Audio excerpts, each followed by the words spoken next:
couler la gloire, je vois tomber tous mes débats. Je sens renaître mes espoirs, qui est fondé dans mon cœur. Je suis au cœur de ma victoire. Merci, éternel Dieu Tout-Puissant, pour ce moment. Merci pour la vie éternelle que tu nous donnes. Merci Jésus, car tu es présent en ces lieux. Merci car toi tu vas encore agir cet après-midi. Père, descends dans ta gloire. Transforme nos vies au travers de cette parole. Transforme nos vies au travers, Jésus, de ta grâce. Parle, Père, dans nos cœurs. Et merci pour l'instrument que tu t'es choisi. Touche-le, que ses lèvres soient tes lèvres, ses pensées tes pensées, son cœur ton cœur, pour que cette parole nous fasse du bien. C'est dans le nom de Jésus que nous avons prié. Amen. Est-ce qu'on peut acclamer le Seigneur? Et je vais appeler son serviteur, mon bien-aimé, le frère Didier, il va s'avancer. Est-ce qu'on peut acclamer le Seigneur pour l'encourager? Merci beaucoup, que Dieu vous bénisse. Merci beaucoup pour la parole, pasteur. Amen, amen. Est-ce qu'on peut acclamer pour Jésus? Acclamer encore très fort pour Jésus. Là où il y a Dieu, il y a la différence. Là où il y a Dieu, on sait sentir que là-bas il y a Dieu. Est-ce qu'une maman peut pousser un cri de joie? Il y a Songi, Songi. Que le voisin sache que non, il y a une maman là-bas qui sera touchée de la part de Dieu. Est-ce qu'un papa peut pousser un cri de joie pour dire qu'il y aura quelque chose qui va se passer en ces lieux? Est-ce qu'on peut s'élever? On va prier pour la parole de cet après-midi. Dédie ton cœur à Dieu. Dis-lui, Seigneur, tu envoyas ta parole et celle-ci guérit. Permets que la parole de cet après-midi me soit destinée. Et que là où il y a une maladie quelconque, là où il y a un besoin quelconque, que seule ta parole le comble. La Bible dit dans 1 Jean 1-4, au commencement était la parole. Tout a été fait par la parole. Rien de ce qui existe n'a été fait, rien que par ta parole, Jésus. Alors, élève ta voix. Dis à moi, Dieu. Seigneur Dieu des grâces,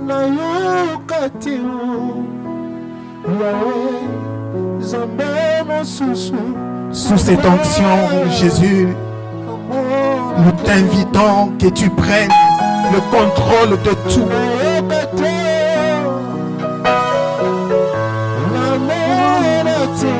Seigneur, nous voulons réellement t'écouter. Tu es le même hier, aujourd'hui, et tu seras le même éternellement.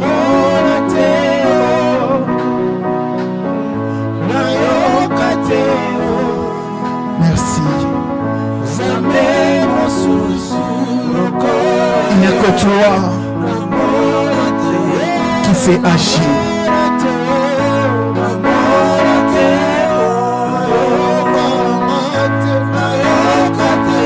Il n'y a que toi qui sais toucher le cœur.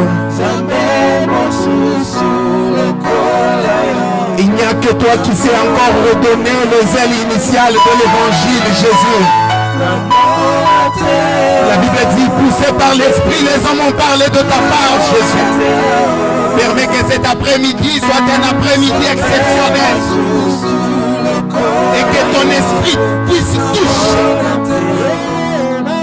Que ton esprit comble un vide. Jamais ta parole est sortie sans accomplir ce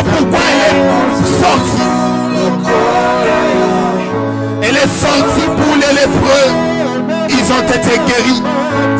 Elle est sortie pour celles qui n'avaient pas d'enfants. On les appelait les mamans Mapas. Seigneur, permets que ta parole de cet après-midi, Seigneur, soit destinée à quelqu'un.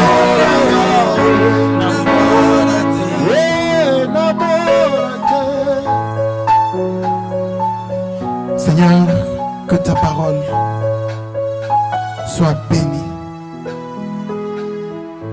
pour cet après-midi. Dans le nom de Jésus. Amen.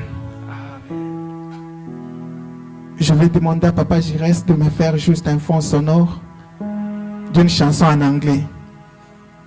Alors, on peut rester debout pour lire directement la parole de Dieu.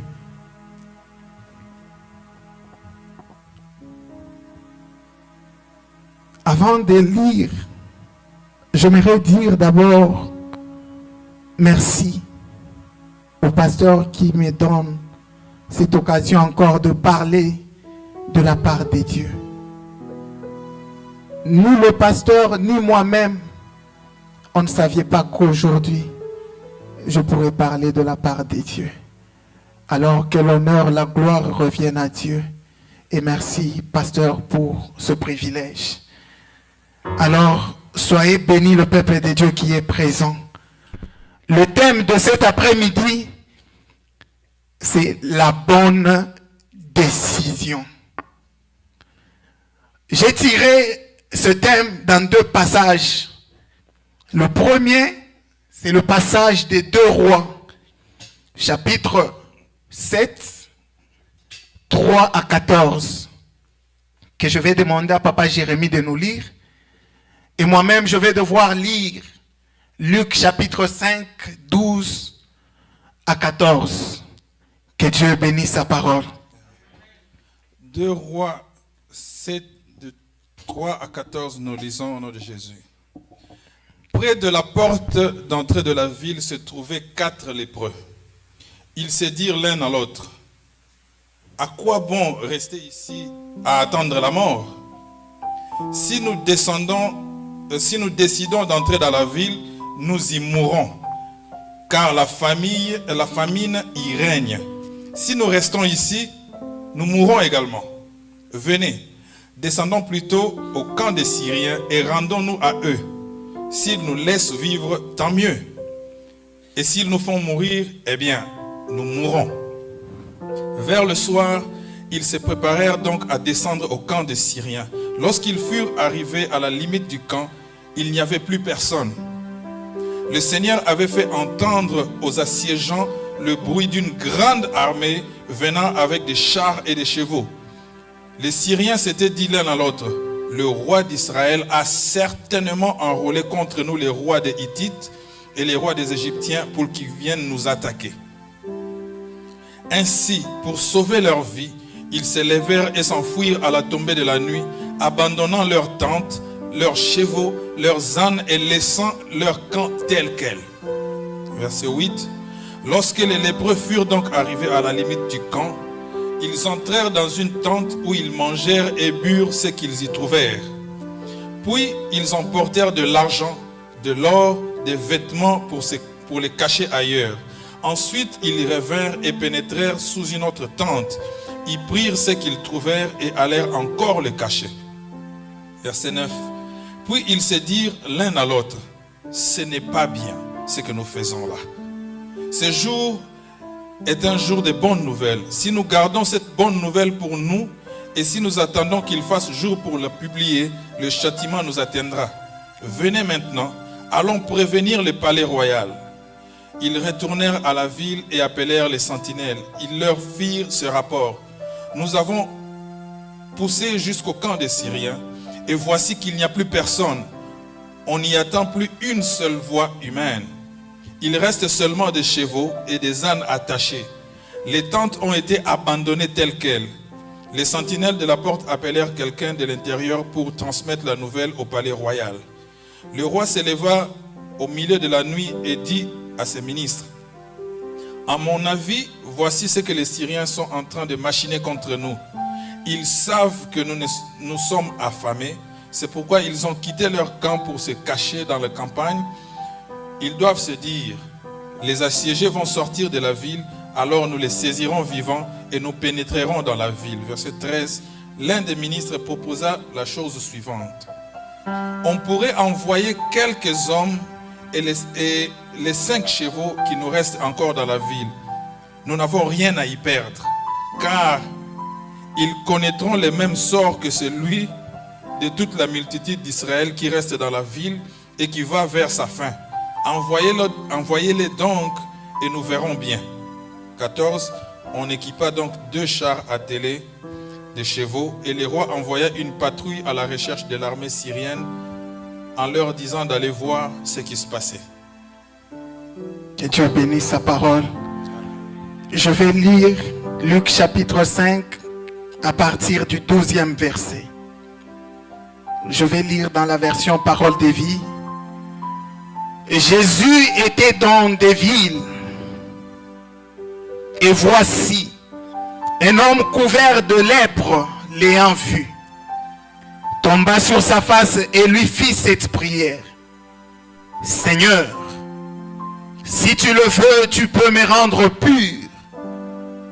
Jésus étendit la main, le toucha et dit, je le veux, sois pur. Aussitôt la lèpre le quitta. Puis il lui ordonna de n'en parler à personne. Mais il dit, va te montrer au sacrificateur et offre pour ta purification ce que Moïse a prescrit, afin que cela serve de témoignage. Sa renommée se répandait de plus en plus et les gens venaient en foule pour l'entendre et pour être guéris de leur maladie. Je nous prie de nous rasseoir, parole du Seigneur. Cet après-midi, je vais parler sur ce thème que j'ai nommé la bonne décision. Pourquoi la bonne décision?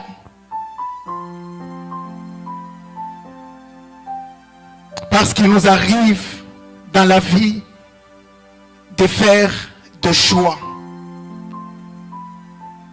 Et des fois, ces choix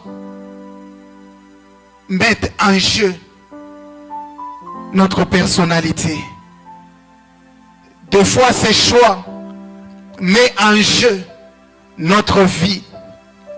Des fois, ce choix met en jeu notre destinée. Mais cet après-midi, je demande et je prie à quelqu'un, lorsqu'il s'agira de faire un choix, prends la bonne décision. Dans la première lecture des 2 rois, il s'agit de l'histoire des 4 lépreux.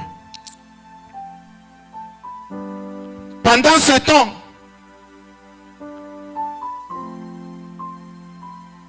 où Élisée était roi, il y avait une famine énorme.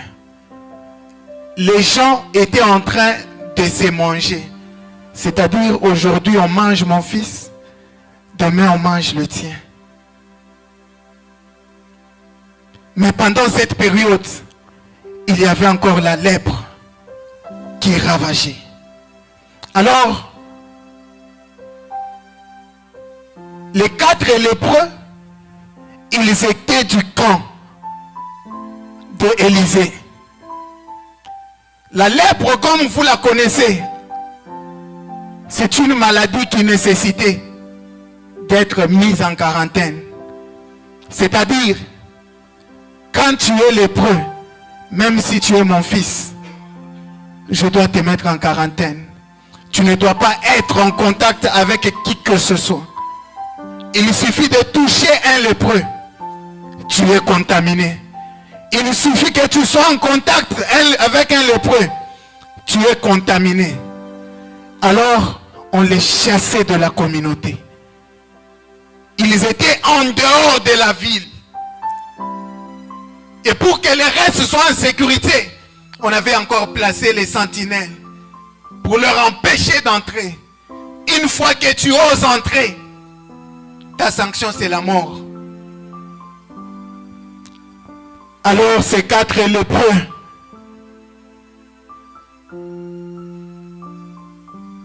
ils se sont retrouvés en dehors de la ville, cherchant à prendre une décision. Alors ils ont dit, si nous restons ici, nous allons mourir de faim. Si nous entrons dans la ville, on va nous tuer. Mais de l'autre côté, il y avait les Syriens qui étaient leurs ennemis. À cette époque, si toi tu entres dans le camp de l'ennemi, c'est-à-dire c'est comme si tu viens les défier, les affronter. Et pendant ce moment-là, ils t'attaquent pour te tuer. Mais ce que j'aime avec les lépreux, ils ont pris une décision à leur niveau. Ils avaient 3 possibilités. Rester là où ils étaient et attendre leur sort de la mort. Aller chez ses frères, aussi attendre leur sort de la mort. Ou bien aller chez les ennemis. Mais la Bible me dit, ils ont pris le 3e choix. Vous savez pourquoi ils ont pris le 3e choix? Ses frères connaissaient qu'ils étaient lépreux, mais les ennemis ne savaient pas qu'ils étaient lépreux.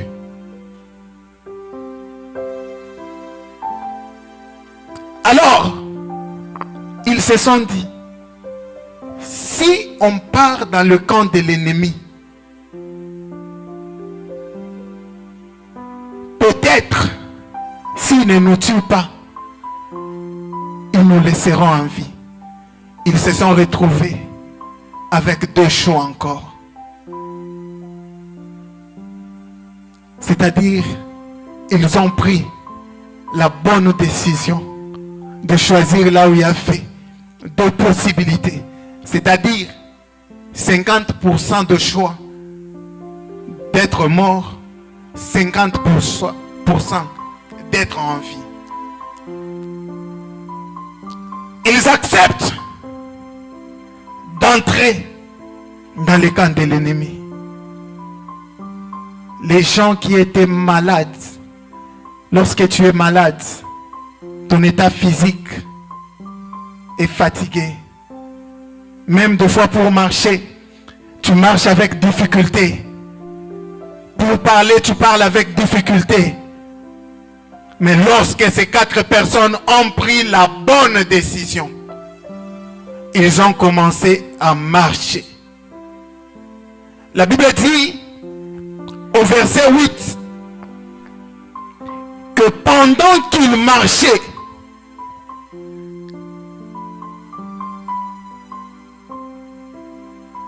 Dieu a transformé leur marche comme si c'était les chars de combat qui allaient en attaque. Les gens malades, on transforme leur choix, leur décision, leur marche en chars de combat. C'était des bruits énormes. Les Syriens, ils n'ont jamais entendu, jamais de pareil. Ils ont pris la fuite.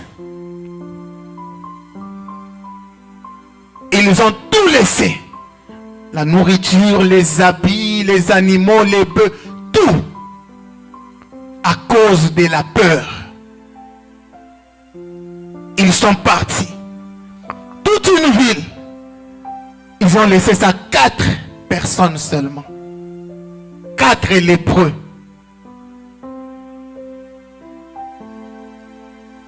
Ils sont entrés La Bible dit, ils ont mangé. Ils se sont rassasiés. Et ils ont dit, aujourd'hui, c'est un bon jour. C'est un jour de bonnes nouvelles. Allons informer au roi. Quelqu'un qui t'a chassé à cause de la lèpre, si tu t'approches, il te tue. Mais ces hommes, ils se souviennent. Il dit, allons informer. Comme ça, nos frères aussi viendront manger. Combien sommes-nous qui, lorsque tu rejettes ton frère à cause d'un problème quelconque, toi tu souhaites qu'il meure même,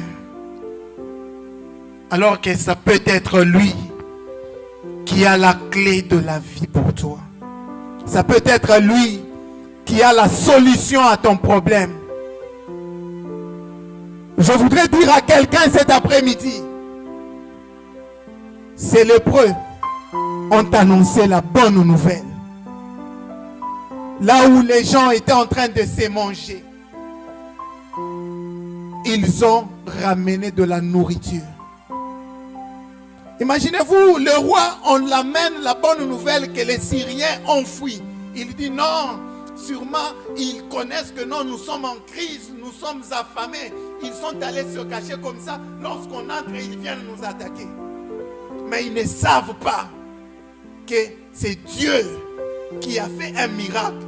Mon frère, permets que la décision que tu vas prendre, que ce soit une décision qui est agréée par Dieu. Une décision qui est en concordance avec la voix de Dieu. Ne prends pas une décision seule. Associe Dieu à tes prières. Associe Dieu à tes choix. Associe Dieu à tes décisions. Ils ont pris la décision. Après, ses frères, ils n'ont pas tenu compte de la maladie. Ces gens-là n'étaient plus encore destinés à la mort. Ils étaient maintenant un sujet de joie. Je prie pour quelqu'un qu'on a rejeté. Mon frère, tu seras un sujet de joie. Seulement la personne qui t'a rejeté, apporte-lui la bonne nouvelle. Dis-lui, mon frère, ma soeur, je suis ton frère. Ne me rejette pas à cause de mes défauts. Ne me rejette pas à cause de mon état. Va seulement. Offre-lui ce que Dieu t'a donné comme bénédiction. La parole de Dieu. Ça va transformer sa vie. Et peut-être que les larmes couleront. Pas seulement les larmes de joie. Mais il se souvient qu'on ne peut plus racheter le temps perdu entre votre relation. Alors, dans Luc 5, ici, c'est Jésus.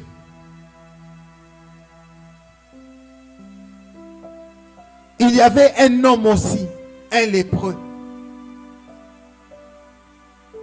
Il était à l'écart, excommunié, chassé de la communauté.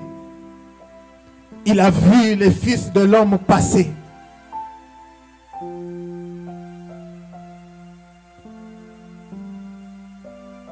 En lui, il y avait deux questions. Est-ce que si je vais chez cet homme, va-t-il me guérir? Est-ce que si je reste ici, je pourrais trouver encore guérison à ma lèpre? Chez les autres, il y avait 3. Mais chez lui, il n'y en avait que 2. Il a accepté de prendre la décision d'aller.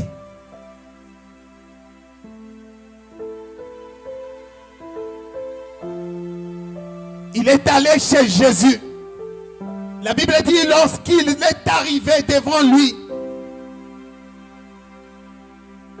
il tomba la face sur la terre.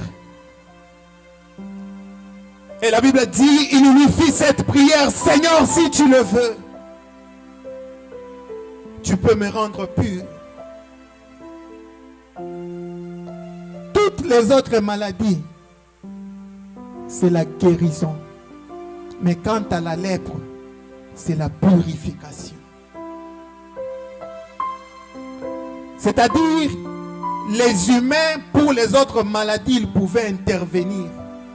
Mais pour la lèpre, il fallait quelqu'un qui est pur, quelqu'un qui est saint, pour parvenir à te purifier. Et cet homme a pris la bonne décision, a fait une prière. Je peux dire, une prière qu'il fallait. Il a utilisé les mots qu'il fallait. Il a dit, si tu peux me rendre pur.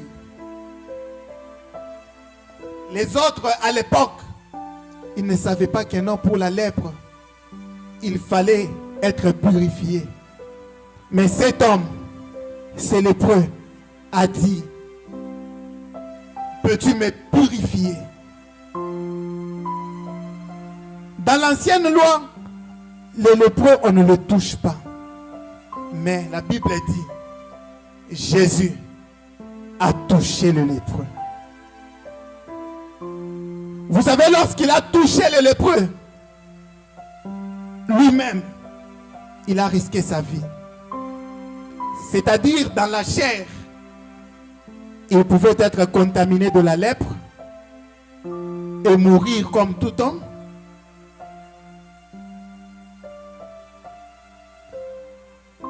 Il nous arrivera de fois. On se retrouve au bout de nos décisions. C'est seulement ton frère que tu as rejeté que tu peux toucher. N'hésite pas.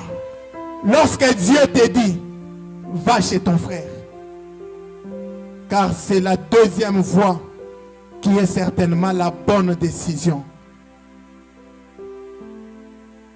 Cet homme a pris la deuxième voie. Jésus a pris aussi la deuxième voie. Jésus pouvait dire, je ne veux pas le toucher. Et cet homme allait rester avec sa lèpre. Il n'a pas regardé les défauts. Il a pris. Il a touché. Aujourd'hui, si toi on te critique, les autres tu les mets à 100 mètres.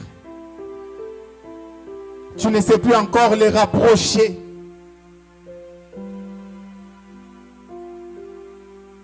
Nous sommes une petite communauté aux États-Unis. Les relations ne sont plus bonnes entre nous. On ne sait plus à qui se confier. Je vous amène une bonne nouvelle. Considère-toi comme un lépreux. Ton frère qu'il se considère comme un lépreux. C'est-à-dire tous, nous sommes des lépreux. Tous, nous sommes des prédicateurs de la bonne nouvelle. Mes frères, lorsque tu prends la bonne décision, c'est à ce moment-là que tu vas voir le miracle. Jésus a touché la sueur humaine. Jésus a risqué sa vie.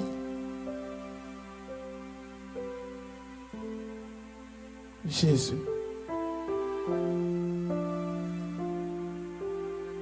Mais là où il a risqué sa vie, c'est là où il a instantanément touché quelqu'un pour changer la vie.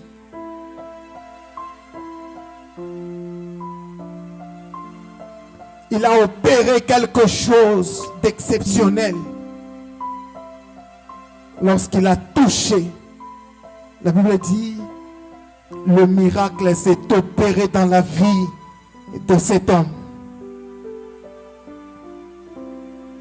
Peut-être qu'il te reste que tu rentres chez ton frère, chez qui vous ne vous entendiez pas.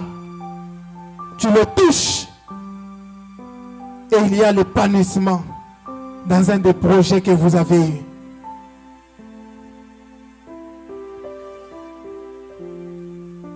Même dans nos foyers,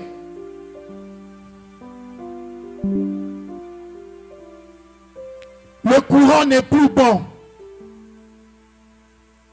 Mes frères, considérons-nous lépreux.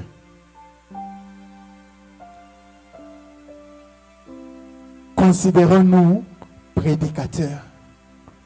Les 4, ils étaient malades, ils ont prêché. Ce monsieur, il était malade, on l'a guéri, il a prêché.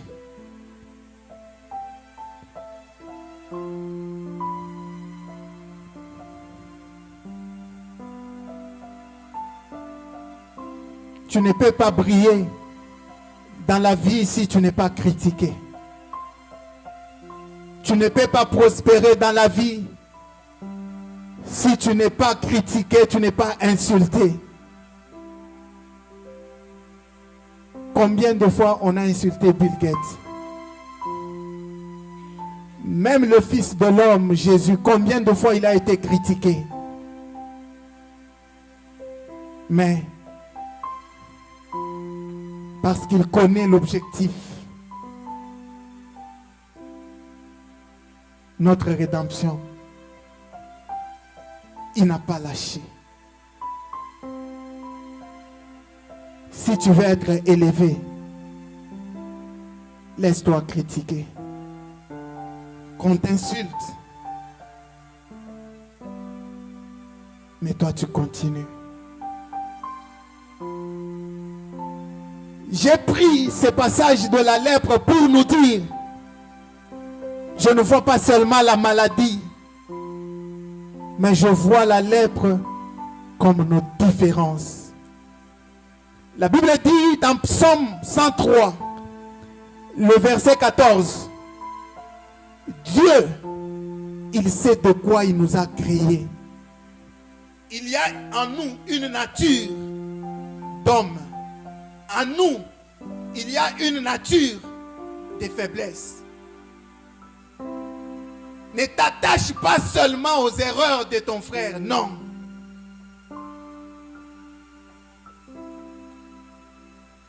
Mais vois par contre ses qualités, ce qu'il peut faire. C'est ce qui va te faire prospérer. C'est ce qui va te faire avancer. Cet homme, la Bible dit, lorsque Christ l'a purifié, il lui a dit ceci: n'en parle à personne, mais va chez les sacrificateurs, donne ce que la loi de Moïse a prescrit concernant ta libération. Vous savez, lorsque en vous l'évangile bouillonne, comme la Bible le dit, on ne va pas mettre la lampe sous le boisseau, on la met au-dessus pour qu'elle éclaire. Cet homme, il était rejeté de tous, mais il a pris la bonne décision. Il a donné ce que la loi de Moïse prescrivait. Mais au-delà de ça, c'est cet homme qui a évangélisé pour que les foules et les foules viennent. La Bible dit, sa renommée se répandait de plus en plus. C'est-à-dire, cet homme, il ne s'est pas lassé de parler. Mes frères, parlons de Jésus. Parlons de l'amour de Dieu. À qui que ce soit, ne te lasse point. Même c'est celui qui t'a rejeté, va, parle-lui. Dis-lui, Jésus t'aime. Jésus t'aime. Jésus t'aime. Jésus t'aime. Et peut-être, ça sera ta parole qui va transformer sa vie. Peut-être que ça sera ta parole qui va guérir. Je parlais au travail avec un Asiatique, un bouddhiste. Je lui disais, moi je suis chrétien et je suis chrétien engagé. Alors, ce Népalais, il était déprimé. Un jeune.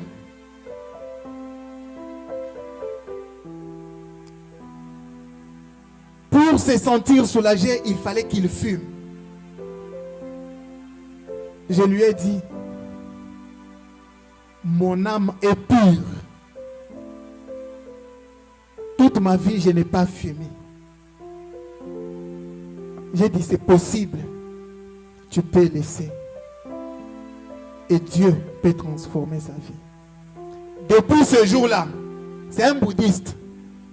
Mais chaque jour, quand on venait au travail, il fallait qu'il vienne compris. On a prié, on a prié. Après 3 mois comme ça, il a eu un autre boulot. Il m'a dit, ça fait 3 semaines que j'ai arrêté de fumer. Maintenant, je veux conduire les 3. Mes frères, ne vous arrêtez pas ou bien ne vous placez pas les limites. Tu te dis que non, l'anglais m'empêche. Seulement les peu là, ça peut transformer la vie de quelqu'un. Il n'y a pas de limite pour qui que ce soit. Tous nous sommes des lépreux. Nous avons nos difficultés. Mais nos qualités peuvent être bénéfiques pour quelqu'un d'autre.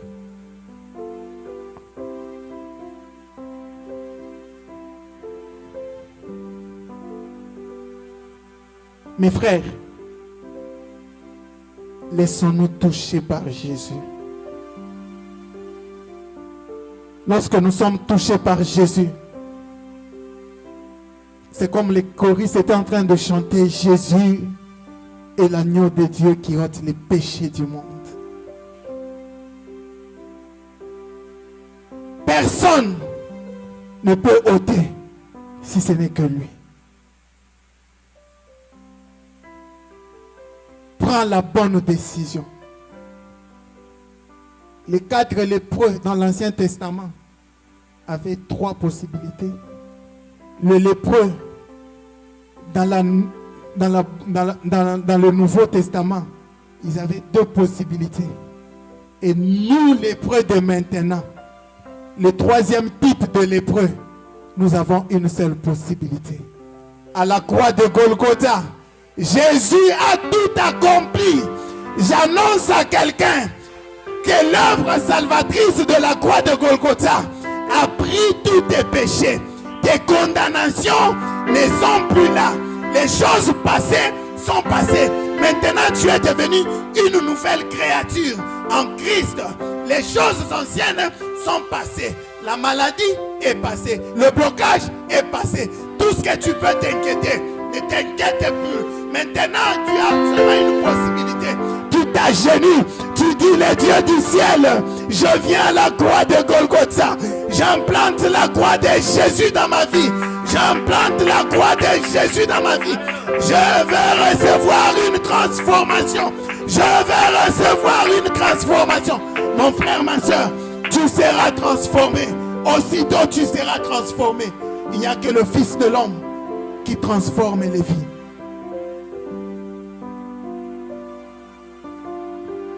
J'aimerais terminer par dire cette devise. J'appelais ça maintenant devise de ma vie. Tous lépreux, tous prédicateurs.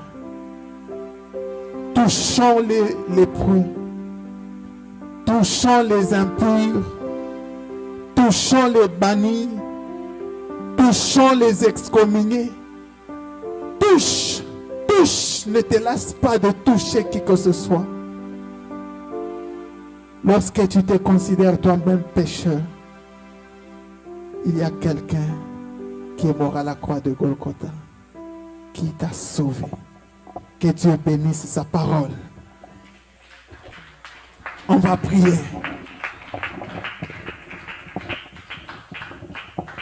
On va prier.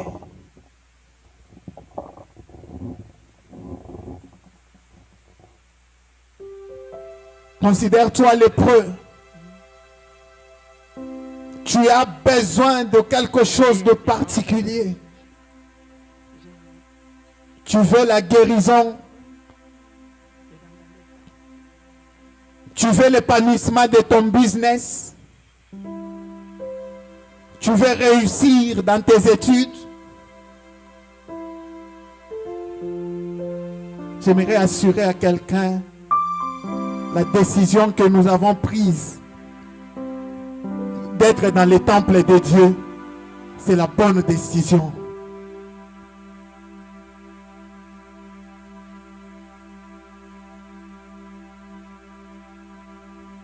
Je sens que Dieu peut faire un miracle dans la vie de quelqu'un cet après-midi.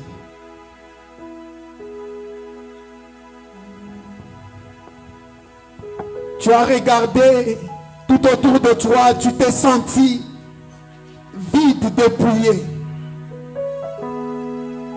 C'est comme si tu n'as plus encore des aptitudes, c'est comme si tu n'as plus encore des qualités.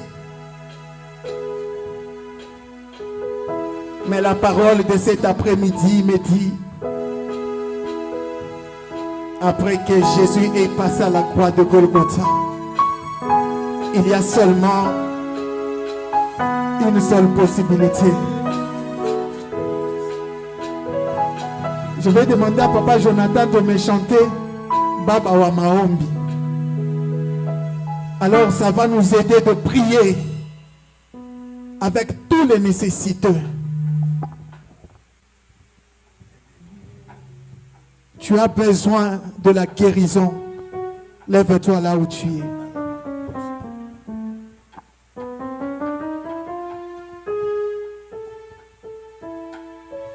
Tu veux être un bon prédicateur. Lève-toi là où tu es. Tu veux servir Dieu. Lève-toi là où tu es. Tu veux que Jésus arrange quelque chose de particulier dans ta vie. Lève-la. Lève-toi là où tu es. On va prier.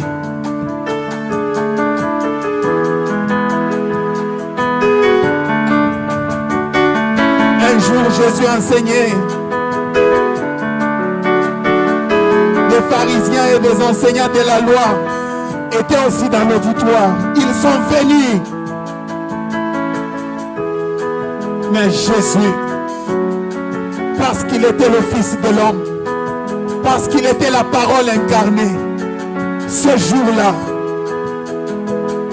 il a parlé, il a parlé.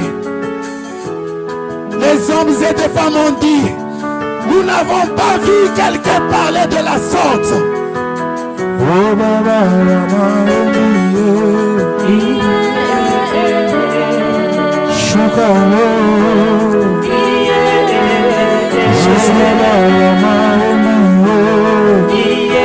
nous sommes des lépreux.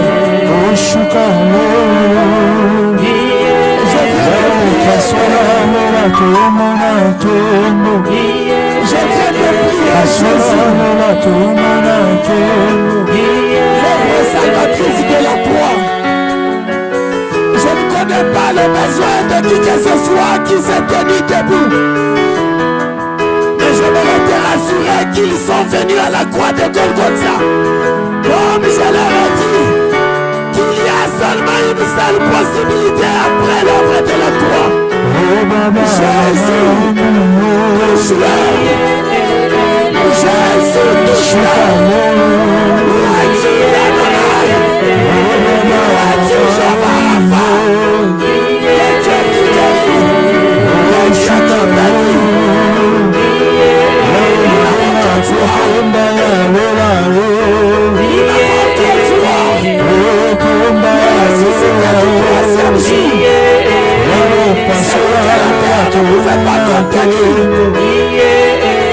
Jésus le malade, c'est aujourd'hui, jamais.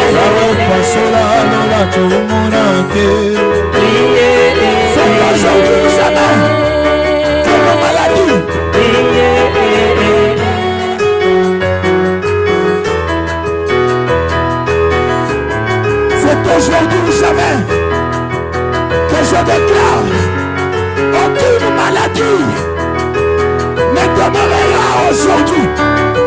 La Bible dit, Jésus touche à les lépreux. Seigneur, que ton esprit touche la salle. Que ton esprit touche la salle. Que ton esprit touche la salle. Que ton esprit touche la salle.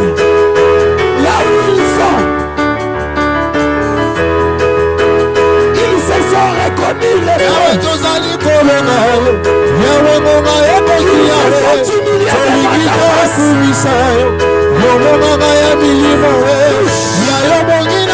Touche Jésus.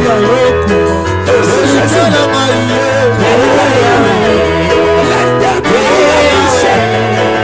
La Bible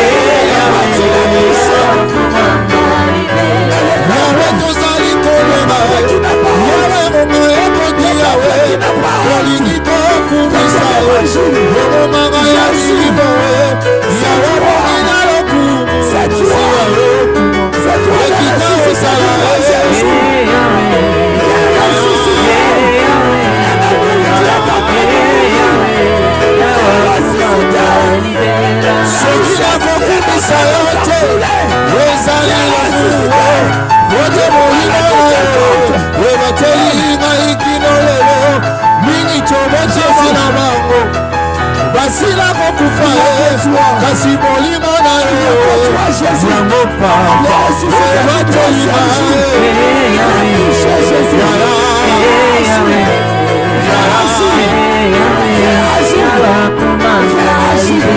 soki nakokumisa yo te ezali lisumu fota molimo na yo ebateli ngai kilo lelo mingi tobotama na bango basila kokufa kasi molimo na yo yango papa ebateli ngai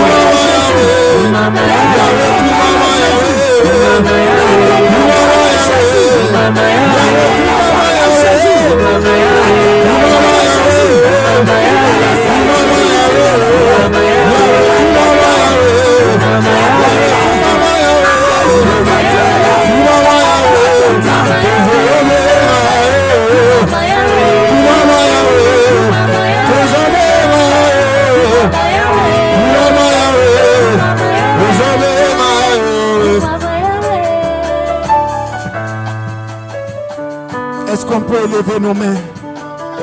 Élève les mains là où tu es. La Bible dit, là où 2, 3 sont réunis en son nom, il est là. Je crois fermement que Dieu a purifié quelqu'un. La Bible dit,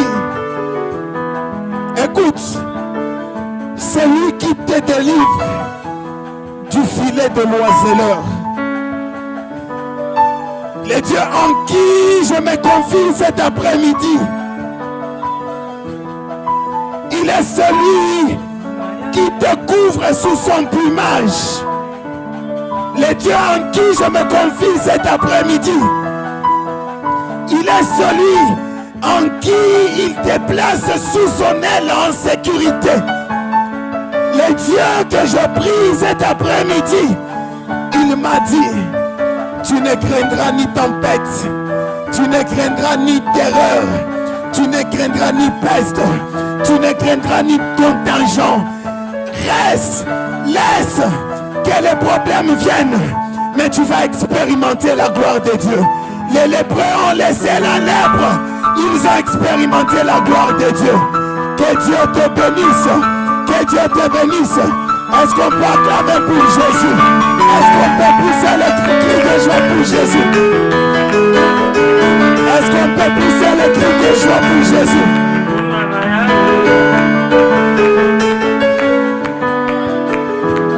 Amen. Amen. Amen. Amen. Que Dieu te bénisse abondamment. C'est un Dieu exceptionnel. Est-ce qu'on peut acclamer le Seigneur? Acclame Jésus. Acclame le roi de gloire.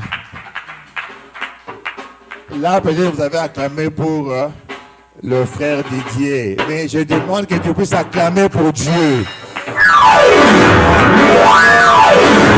Jésus. Acclame pour Jésus. Acclame pour Jésus.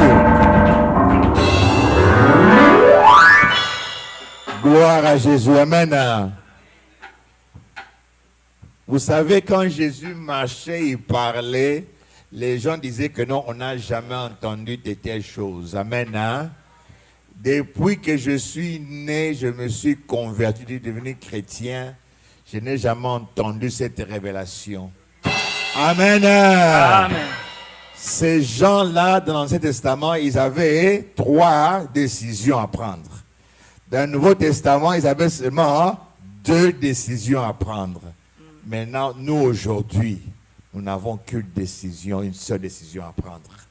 Alléluia.